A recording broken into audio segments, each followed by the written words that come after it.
एक ऐसा शहर जहां आप माँ को किराए पर ले सकते हैं, और एक ऐसा शख्स जिसे खुद को जिंदा साबित करने में 18 साल लग गए, और एक ऐसी डॉल्फिन जिसे एक लड़की से प्यार हुआ और जब उसे उस लड़की से जुदा किया गया तब उस डॉल्फिन ने जो किया उसे जानकर आप हैरान रह जाएंगे। और बॉलीवुड का एक ऐसा सुपरस्टार जो फिल्मी दुनिया में आने से पहले गुंडा हुआ करता था, कौन है वो सुपरस्टार, जानने के लिए बने रहिएगा हमारी आज की इस वीडियो के साथ अंत तक। नंबर 9। हमारे देश की कानून व्यवस्था भी बड़ी निराली है। उत्तर प्रदेश के रहने वाले एक जीवित शख्स को खुद को जीवित साबित करने में 18 साल लग गए। दरअसल पूरा मामला यह है कि लाल बिहारी नाम के इस शख्स के रिश्तेदारों ने पुश्तैनी जमीन हासिल करने के लिए उनका डेथ सर्टिफिकेट बनवा डाला। इस तरह से लाल बिहारी कानून की नजरों में मृत हो गए। लाल बिहारी को जब खुद के डेथ सर्टिफिकेट के बारे में पता चला तब उनके होश उड़ गए, जिसके बाद उन्हें खुद को जिंदा साबित करने के लिए कोर्ट में एक लंबी लड़ाई लड़नी पड़ी। एक जिंदा शख्स खुद को कोर्ट में आकर ये कहता रहा कि वो जिंदा है। इसके बावजूद कोर्ट को लाल बिहारी को जीवित घोषित करने में 18 साल लग गए। कोर्ट के द्वारा जिंदा घोषित किए जाने के 27 साल बाद 66 साल के लाल बिहारी अब फिर से 56 साल की अपनी पत्नी कर्मी देवी के साथ दोबारा शादी करने जा रहे हैं, क्योंकि सरकारी कागज में उनका पुनर्जन्म हुआ है। इसीलिए लाल बिहारी का कहना है कि पुनर्जन्म के बाद पुनर्विवाह भी जरूरी है। नंबर 8। कर्नाटक के रहने वाले रवि होंगल को अपने प्रोफेशन से इतना ज्यादा प्यार है कि किसी प्रोफेशन के प्रति ऐसा प्यार आपने कभी नहीं देखा होगा। रवि होंगल को बचपन से ही फोटोग्राफी का शौक था। बड़े होने पर उन्होंने अपनी इस हॉबी को अपने प्रोफेशन में बदल लिया और फोटोग्राफर बन गए। फोटोग्राफी के प्रति उनकी दीवानगी इस कदर है कि उन्होंने अपने घर को कैमरे के डिजाइन में बनाया है। कैमरे के लेंस की जगह पर इन्होंने घर की खिड़की बनवाई है और घर के बाकी डिजाइन भी कैमरे के पार्ट्स को दर्शाते हैं। इनके इस घर का नाम है क्लिक। लेकिन फोटोग्राफी के प्रति इनका प्यार सिर्फ घर तक ही सीमित नहीं रहा, बल्कि उन्होंने अपने फैमिली को भी इस प्यार में शामिल कर लिया। उन्होंने अपने बच्चों के नाम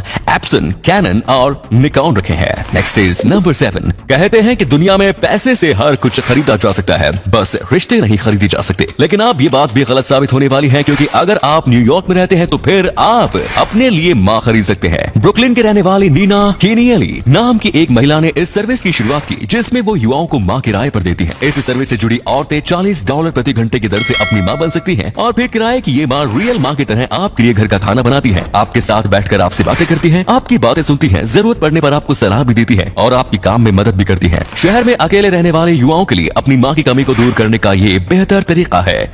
number 6। Dead man finger fungus एक ऐसा फंगस है जिसे देखकर अच्छे खासे इंसान के भी होश उड़ सकते हैं। ये फंगस जमीन के नीचे से इस तरह से निकलता है जिसे पहली नजर में देखने पर ऐसा लगता है कि किसी मरे हुए इंसान को दफनाने के बाद उसका हाथ बाहर निकल चुका है। इस तरह से दिखने के कारण ही इसका नाम डेड मैन फिंगर फंगस रखा गया। वैसे साइंटिफिकली इसे ज़ाइलेरिया पॉलीमोर्फा के नाम से जाना जाता है। ये खौफनाक फंगस फॉरेस्ट और वुडलैंड एरिया में पाया जाता है। आमतौर पर यह फंगस सड़ चुके पेड़ की जड़ों से विकसित होता है। नंबर 5। भारतीय हॉकी को नई ऊंचाइयों पर पहुंचाने वाली महिला हॉकी टीम की कप्तान रानी रामपाल की परवरिश इतनी गरीबी में हुई है कि वो कई बार उनके परिवार के पास खाने के पैसे भी नहीं होते थे। रानी रामपाल के पिता तांगा चलाते थे, वहीं उनकी मां नौकरानी का काम किया करती थी। रानी रामपाल जहां हॉकी की प्रैक्टिस करने जाती थी, वहां सभी खिलाड़ियों को अपने साथ 500 ml दूध लाना जरूरी होता था। लेकिन गरीबी के कारण रानी को केवल 200 ml दूध ही मिल पाता था। 200 ml दूध देखकर कोच गुस्सा होकर उन्हें टीम से निकाल दे। इस डर से रानी 200 ml दूध में 300 ml पानी मिलाकर उसे 500 ml कर लिया करती थी। रानी को प्रैक्टिस के लिए हर दिन सुबह उठना होता था, लेकिन उनके घर में टाइम देखने के लिए घड़ी नहीं थी, जिस कारण उनकी माँ सूरज निकलने से पहले उठ जाती थी और फिर आसमान की रोशनी देखकर टाइम का अंदाजा लगाकर रानी को प्रैक्टिस के लिए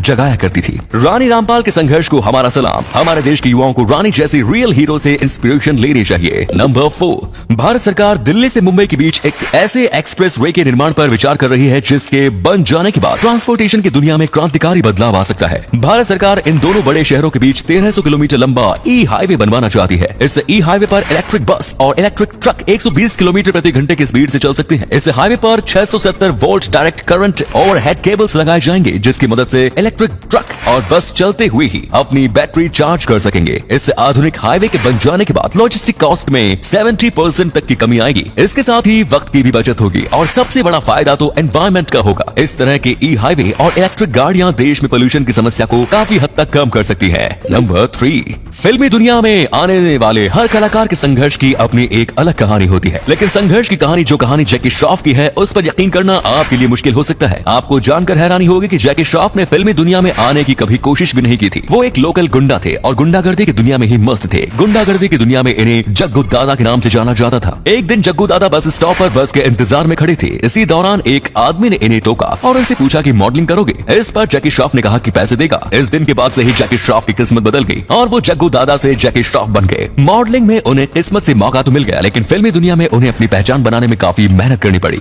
नंबर 2, डॉल्फिन्स इंटेलिजेंट तो होती ही हैं, साथ में इनके अंदर इंसानों की तरह ही फीलिंग्स भी होती है। 1965 में एक साइंटिफिक एक्सपेरिमेंट के लिए मार्गरेट हॉवी नाम की एक लड़की को पीटर नाम के एक डॉल्फिन के साथ वक्त बिताने के लिए कहा गया। ये दोनों साथ में काफी सारे वक्त बिताने लगे और मार्गरेट पीटर को कई सारी चीजें सिखाने लगी। इसी दौरान पीटर को मार्गरेट से प्यार हो गया और वो उसके साथ शारीरिक संबंध बनाने की कोशिश करने लगा, जिसके बाद 2 फीमेल डॉल्फिन्स लाई गई जिसे पीटर के साथ रखा गया। लेकिन पीटर इन दोनों फीमेल डॉल्फिन्स के साथ संबंध बनाने के बजाय मार्गरेट के साथ ही ऐसा करने की कोशिश करता रहा, जिस कारण इस एक्सपेरिमेंट को बीच में ही रोक दिया गया और पीटर को फ्लोरिडा के डॉल्फिन टैंक में भेज दिया गया। मार्गरेट से जुदा होने के कुछ हफ्ते बाद ही पीटर की मौत हो गई। कई एक्सपर्ट्स का मानना था कि पीटर ने जानबूझकर अपनी सांसें रोककर आत्महत्या कर ली थी। मरने की वजह जो भी हो, लेकिन ये तो तय है कि पीटर मार्गरेट की जुदाई बर्दाश्त नहीं कर पाए।